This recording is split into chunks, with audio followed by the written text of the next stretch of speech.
grown as reasonable, practical and responsible ways to stop problem gambling. Thank you, Mr Speaker. Honourable Amy Adams. Mr Speaker, the question is the motion be agreed to. The Honourable Amy Adams. Mr Speaker, the member who's just resumed her seat tried to imply that members in this House feel under some pressure to vote for the Sky City Convention Bill. Well, I can tell you, Mr Speaker, the only pressure that members in this party feel under is to turn around 9 years of complete economic sabotage and destruction that was wreaked on this country by a Labour Green government. The pressure I feel, Mr Speaker, as a member of this House, is the pressure to provide opportunities and jobs for New Zealanders. And I would be surprised if there was anyone in this House who would stand up and tell New Zealand that they come here every day and block every single opportunity to create jobs in New Zealand. And yet what do we have? We have, Mr Speaker, some parties who come to this House and they oppose agriculture, they oppose free trade, they oppose the rollout of ultra-fast broadband and all the benefits that brings, they oppose mining.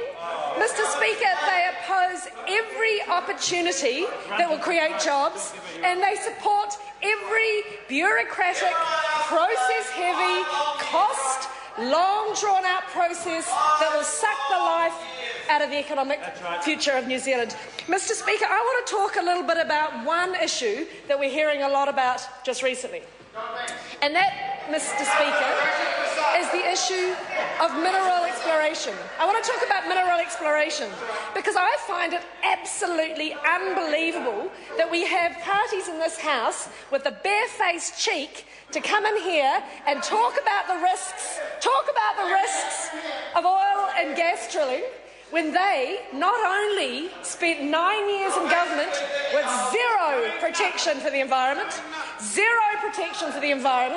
zero rules around how we look after our offshore resources when we do these things. Mr Speaker, they voted against environmental protection when the National Party put it up. It was the National Government that for the first time instituted a system of environmental consenting for our offshore EEZ and continental shelf. And do you know what happened, of course? Labour voted against it. The Greens voted against it. So what I want to do is tell you a little bit about what the process was under a Labour Greens government. This was the environmental protection, this was the very technically competent, this was the inclusive, publicly involved process under Labour and the Greens. Step one. The Minister for Energy and Resources signs a permit. That's it. That's it. That was the whole of the process. So where was the environmental protection? Where was Greenpeace with their models? Where was the public involvement? And now the outrage that pours off them in waves. But do you know what I think it is? I think we can take a little bit of a lesson on this from what's happening now with the Sky City Bill. We've got Labour saying publicly, what an outrage, and saying privately, don't worry, boys, we'll look after you. We'll be fine if it's in. So you can imagine what Labour's telling the oil and gas industry behind the scenes. Don't worry, we'll be out charging about how outrageous it is, but we'll see you right, don't worry.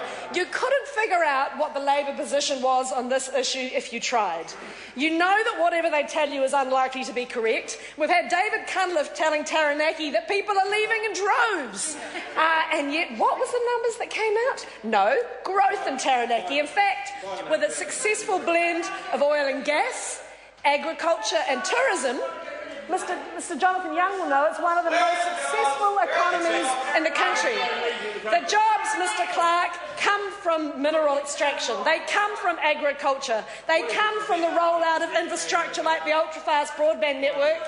And if New Zealand isn't already wise enough to know how much damage the Labour Green government did in their 9 years, the fact that they oppose more jobs in agriculture, they oppose more jobs in the oil and gas sector, they oppose more jobs across the provinces, they oppose the rollout of infrastructure.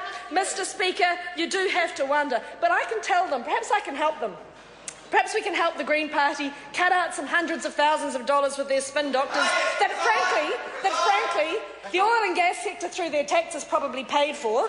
We can tell them already what their slogan should be in 2014.